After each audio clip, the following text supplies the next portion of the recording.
آپ نے نہ صرف مختلف مکاتب فکر کے لوگوں کو اپنا دلائل کی وجہ سے مخالف بنا لیا بلکہ سیاستدانوں کو بھی بنا لیا.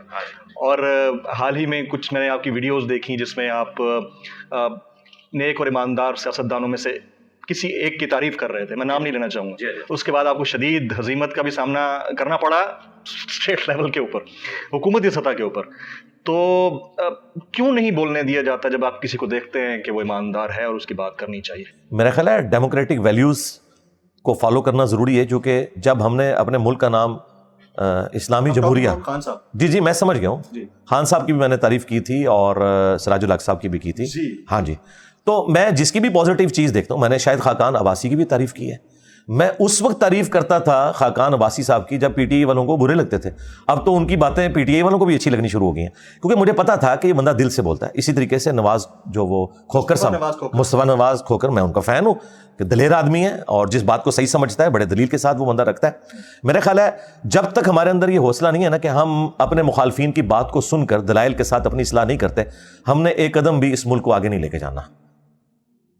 جن قوموں کی ترقی کی مثالیں ہم دیتے ہیں نا, وہاں تو کتنی ڈیبیٹس ہوتی تھیں. اگر آپ فرینچ ریولوشن کے بعد جو معاملات ہوئے ہیں, جو لیفٹ کے لوگ تھے, جو رائٹ کے لوگ تھے, جس طرح آپس میں ڈسکشن کرتے تھے, وہ تو یہ آپ کی مچھلی منڈی تو اس کے مقابلے میں شاہی کوئی نہیں ہے. اور لڑ بھیڑ کے انہوں نے آج دیکھیں دنیا کو رہنے کے قابل بنا دیا ہے. اللہ کا شکر ہے, سیکنڈ ورلڈ وار کے بعد آلموسٹ دنیا میں سکون آ گیا. تو یہ انسانیت نے لرن کی نا چیزیں کہ اختلاف رائے آپ ایک دوسرے کا برداشت کریں, ایک دوسرے کو موقع دیں اور اس طریقے سے آگے بڑھیں. جب آپ ایک طرف کہتے ہیں کہ جی ہم نے اے پولیٹیکل ہونا ہے, تو جب کوئی شخص آپ کو اے پولیٹیکل ہونے کا کہتا ہے اور یہ کہتا ہے کہ بھائی جب آپ نہیں تھے تو اس کی وجہ سے ہم نے نقصان اٹھایا, تو اس کو گالی نہیں سمجھنا چاہیے. جب ہمارے ایکس آرمی چیف نے آخری تقریر میں کہا کہ پاکستان کی فوج کو گالیاں اس لیے پڑتی ہیں کہ ہم پولیٹکس میں لچ فرائی کرتے رہے اپنا, اگرچہ ہم سب سے زیادہ قربانیاں دے رہے ہیں, تو یہ تو آپ کے ادارے نے خود مان لیا. لہٰذا یہی بات جب ہم کرتے ہیں تو اس کا کسی کو برا نہیں ماننا چاہیے, یہ تو آپ کی پالیسی ہے. ہاں اس زمانے میں اگر بات ہوتی جب آپ کی اسٹیٹ پالیسی ڈیفرنٹ تھی تو پھر آپ شاید برا مانتے. تو میں ابھی بھی یہی کہتا ہوں کہ جن لوگوں نے اس زمانے میں, جس طرح جاوید احمد غامدی صاحب تھے, انہوں نے اس زمانے میں یہ آواز بلند کی تھی کہ آپ لوگ سیاست سے اپنے آپ کو الگ کریں. اسی طریقے سے صحافیوں میں نجم سیٹھی صاحب اور حامد میر صاحب اور اس طرح باقی جو بڑے صحافی ہیں جو اس وقت یہ باتیں کرتے تھے اور غدار وطن کا فتویٰ لگتا تھا, تو میرا خیال ہے ان سارے لوگوں سے معافی مانگنی چاہیے. ہم بھی تو اس کو ریئلائز کرتے ہیں نا کہ تفرقے کی بات نہیں ہونی چاہیے. ایک اور صاحب ہیں ڈاکٹر سلمان مصباحی صاحب, انہوں نے حال ہی میں ایک تقریر کی اپنے پیر طریقت کے ساتھ بیٹھ کر, اور اس تقریر میں انہوں نے جو الفاظ استعمال کیے یقیناً وہ کلپس آپ تک پہنچے ہوں گے. جی گالیاں دی انہوں نے, جی باقاعدہ کافر بھی کہا. مجھے گالیوں سے اتنا دکھ نہیں ہوا کیونکہ گالیاں تو علماء میں عموماً دی جاتی ہیں, ان کو عادت ہوتی ہے اسٹوڈنٹس کو, مریدوں کو گالیاں نکالنے کی, یہ ان کا تقیہ کلام ہے, اس میں تو میں بینیفٹ آف ڈاؤٹ دے سکتا ہوں. لیکن انہوں نے کہا ہے کہ پہلا کافر شیطان تھا اور دوسرا یہ ہے, کافر کا لفظ انہوں نے استعمال کیا. جی کافر کا ایک شیطان دوسرا جہلمی, انجینئر محمد علی مرزا کافر ہے اور اس کے بعد گالی. جی وہ آپ نے سنا ہوگا. جی کیوں, کیا وجہ؟ اب یہ تو وہی بتا سکتے ہیں. دیکھیں کتنی خطرناک بات ہے. ان کو ریبلٹل دیا یا کوئی ایسی بات نہیں, انہوں نے آغاز کیا تھا آج سے آلموسٹ کوئی 3-4 سال پہلے, جب ان کے مکتب فکر کے ریولٹ ہو کے ہماری اکیڈمی میں آئے, تو اس کی ان کو تھوڑی سی تکلیف تھی اس حوالے سے, جو جینون تھی. ظاہر ہے جب بھی کسی کا کوئی مرید یا کوئی شاگرد ٹوٹے تو وہ اس تکلیف کو گزارتے ہیں.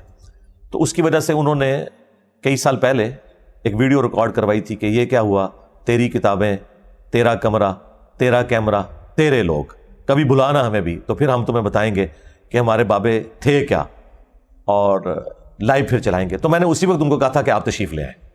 لیکن ظاہر ہے یہ تو ان کا ایک پولیٹیکل بیان تھا, انہیں کیا پتا تھا کہ میں نے انہیں مدعو کر لینا ہے. خیر معاملہ وہ چلتا رہا. پھر میں نے ان کے بابوں سے جو میری ریزرویشنز تھی کتاب و سنت کی روشنی میں, وہ میں نے پبلک کے سامنے رکھی. اس کی وجہ سے اور لوگ ریورٹ ہوئے. اب وہ غصہ جمع ہوتے ہوتے یہاں تک پہنچا ہے کہ اس سے پہلے بھی ایک ویڈیو ان کی آئی تھی, اس میں انہوں نے گالیاں دی تھی, تو سڑ, تو مر, اس نے اپنے کمرے میں ہی مر جانا ہے, اور بڑی عجیب و غریب قسم کی باتیں. حالانکہ یہ صوفی ہونے کے دعوے دار ہیں اور نرم مزاجی صوفیاء کا ایک طرح امتیاز رہا ہے. ہمیں ان سے لاکھ اختلاف, لیکن یہ ان کی ایک پازیٹیو چیز ہے. لیکن انہوں نے وہ بھی بالائے طاق رکھ دی. اور اس میں دیکھیں انہوں نے کتنا خطرناک کھیل کھیلا ہے. انہوں نے یہ کہا ہے کہ پہلا شخص جس نے بابے کا انکار کیا تھا وہ شیطان ہے اور دوسرا انجینئر ہے.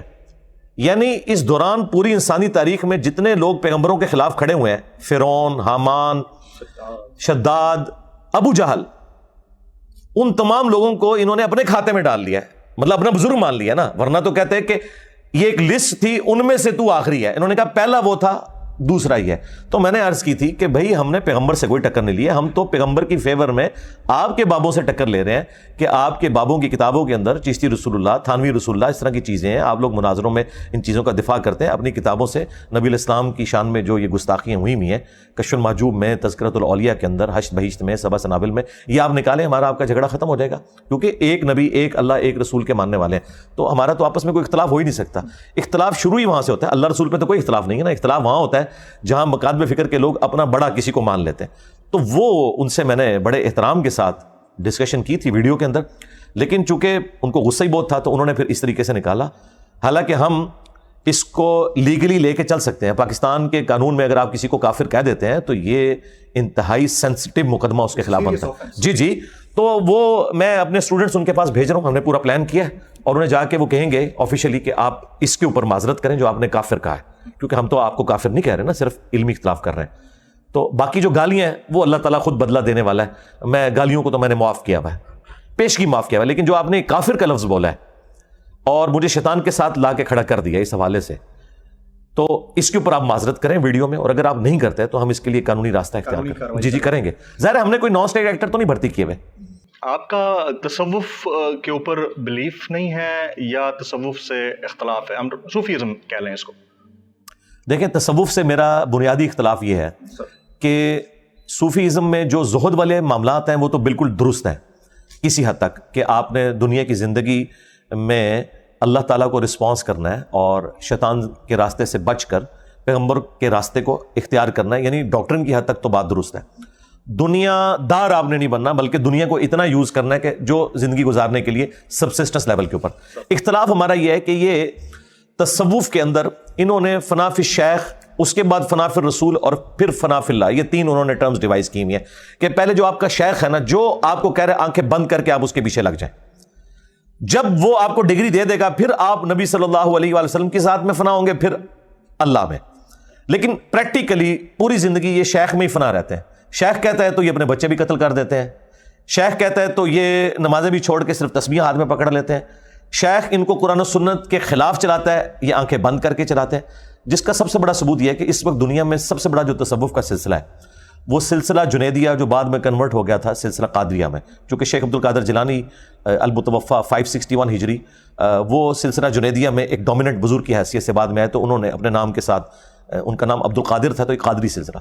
تو یہ انٹرنیشنل سلسلہ ہے، یہ آپ کو آل اوور دا ورلڈ ملے گا. آپ سوڈان میں چلے جائیں، آپ افریقن دوسرے ملکوں میں چلے جائیں، انڈونیشیا، ملیشیا، سب کانٹیننٹ میں آپ کو ہر جگہ قادری سلسلے کے لوگ تصوف میں ملیں گے. اب سلسلہ ان کا قادری ہے. شیخ عبد القادر جیلانی رحمۃ اللہ علیہ نے اپنی کتاب غنیت الطالبین میں نماز کا وہی طریقہ لکھا ہے جو بخاری مسلم میں ہے، رفع الیدین کے ساتھ رکوع میں جاتے وقت، رکوع سے اٹھتے وقت. جبکہ یہاں پہ جتنے قادری ہیں، چاہے وہ ڈاکٹر طاہر القادری ہوں، چاہے وہ باپا جانی الیاس قادری ہوں، یہ تو رفع الیدین سے چڑھتے ہیں. طاہر القادری صاحب تو پھر بھی تھوڑے ماڈریٹ ہیں.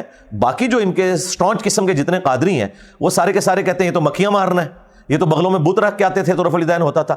تو ہم ان سے صرف یہ پوچھتے ہیں کہ آپ فنا فی شیخ کیوں نہیں ابھی تک ہوئے؟ آپ عبد القادر جیلانی میں فنا نہیں ہوئے ابھی تک کہ ان کی نماز کا طریقہ ہی آپ اڈاپٹ نہیں کر سکے، اور الٹا آپ اس نماز کے طریقے کو غلط سمجھتے ہیں. تو جس شیخ کی نماز ہی غلط ہے اس شیخ سے آپ نے اور کیا لینا. لیکن حقیقتاً یہ ہے کہ ان کے شیخ کی نماز درست ہے، ان کی نماز جو ہے سنت سے ثابت نہیں ہے. 11ویں شریف عبد القادر جیلانی کی طرف انہوں نے منسوب کی ہوئی ہے، لیکن 11ویں کے اوپر صرف لنگر پکا کے کھاتے ہیں. ان کی کتاب سے نماز کا طریقہ نہیں پبلک کو بتا سکتے. کچھ بھی حالات ہو جائیں، اس چیز سے تو ہم ڈینائی بہرحال نہیں کر سکتے کہ جو دلیل آپ دے رہے ہیں اس کے اندر وزن ہوتا ہے. میں نے کئی ویڈیوز آپ کی دیکھی. ریسرچ آپ خود کرتے ہیں یا آپ نے کوئی ریسرچر رکھا؟ دیکھیں، ریسرچر تو نہیں رکھا. ریسرچر کوئی ہوتا تو کوئی ایک آدھ انجینئر اور بھی پروڈیوس ہو جاتا. یہ دنیا میں اتنی ہلچل مچی ہوئی ہے تو کس وجہ سے مچی؟ دیکھیں، اللہ تعالیٰ نے مجھے غیر معمولی صلاحیت دی ہے انجینئر ہونے کی وجہ سے کمپیریٹیو اسٹڈی کرنے کی. انجینئرنگ یونیورسٹی میں بھی میں نوٹس خود بنایا کرتا تھا، آج تک میرے نوٹس چلتے ہیں میکینیکل انجینئرنگ میں. تو یہ کمپیٹنسی میں نے یونیورسٹی سے حاصل کی. اس کے بعد دین کو تو میں پیرلل میں اسٹڈی کر رہا تھا. مجھے اللہ تعالیٰ نے اتنا حوصلہ دیا کہ میں تمام مکاتب فکر کی بکس کو، ان کے علماء کی تحقیقات کو اسٹڈی کرتا ہوں، پھر ان کے جو بڑے علماء ہیں ان کی ویڈیوز کو دیکھتا ہوں، پھر ایک دوسرے کے خلاف جو یہ لکھتے ہیں وہ بھی پڑھتا ہوں، اور آخر میں قرآن و سنت سے دلائل کو ویریفائی کرتا ہوں کہ کس کی کون سی بات قرآن و سنت کے مطابق ہے اور کون سی نہیں ہے. اب یہ کام باقی مکاتب فکر کے لوگ نہیں کر سکتے. اس کی وجہ یہ ہے کہ ایک بریلوی اسکول آف تھاٹ کا جو مدرسہ ہے اس میں صرف بریلویت سے ریلیٹڈ چیزیں پڑھائی جاتی ہیں. انہیں دیوبند اور اہل حدیث اور اہل تشیع سے متعلق صرف نیگیٹو باتیں بتائی جاتی ہیں. لڑائی ہو جائے گی. ہاں لڑائی ہو جائے گی. ہاں اچھا, اسی طریقے سے دیوبند اور اہل حدیث جو ہیں ان کو مخالفین کی کمزوریاں بتائی جاتی ہیں, اپنی کمزوریاں نہیں بتائی جاتی. میں جو کہ سب کو سنتا ہوں, ایک دوسرے کے خلاف بھی تقریر سنتا ہوں, پھر ان کا اپنا بھی پوائنٹ آف ویو سنتا ہوں. دیکھیں جب تک آپ ایک اہل حدیث سے نہیں پوچھتے جا کے کہ تم اماموں کے گستاخ ہو یا نہیں, تو وہ آپ کو بتائے گا بھی میں اماموں کا گستاخ نہیں ہوں. میں کہتا ہوں کہ حدیث کے مقابلے پہ امام کا قول نہیں لیا جائے گا, تو بات تو ٹھیک کر رہے ہیں. لیکن بریلوی دیوبندی کہتے ہیں اماموں کے گستاخ ہیں, یہ ان کو گالی دے رہے ہیں. اسی طریقے سے بریلوی اور دیوبندی اگر حیات النبی کا کوئی عقیدہ رکھے ہوئے تو اہل حدیث کا کام ہے ان سے جا کے پوچھیں کہ بھئی آپ اس سے مراد کیا دنیا والی حیات لے رہے ہیں یا آخرت کی لے رہے ہیں, کہ آپ نبی الاسلام کے بارے میں یہ عقیدہ رکھتے ہیں کہ وہ دنیا سے گئے ہی نہیں ہیں. جب تک ان سے کلیریفائی نہیں کریں گے, صرف چند ایک چھوٹے درجے کے علماء کی باتیں اٹھا کے ایک دوسرے کے اوپر چڑھ دوڑنا, میں ایسا نہیں کرتا. پوری ورکنگ کرتا ہوں کمپیریٹیو اسٹڈی کے بعد. جہاں مجھے کوئی ایمبیگوٹی آتی ہے میں بڑے علماء سے رابطہ کر کے ان چیزوں کو کنکلوڈ کرتا ہوں. تو میں نے تو آلموسٹ اپنی زندگی کے آپ سمجھ لیں 25-30 سال اسی کام میں لگائے. تو آلموسٹ 15-20 سال لگانے کے بعد میں اس ہاٹ سیٹ پہ آ کے بیٹھا ہوں. اللہ کا شکر ہے ہمارے دلائل پبلک کے سامنے ہے, کوئی چیلنج کرے کہ یہ نہیں لکھا ہوا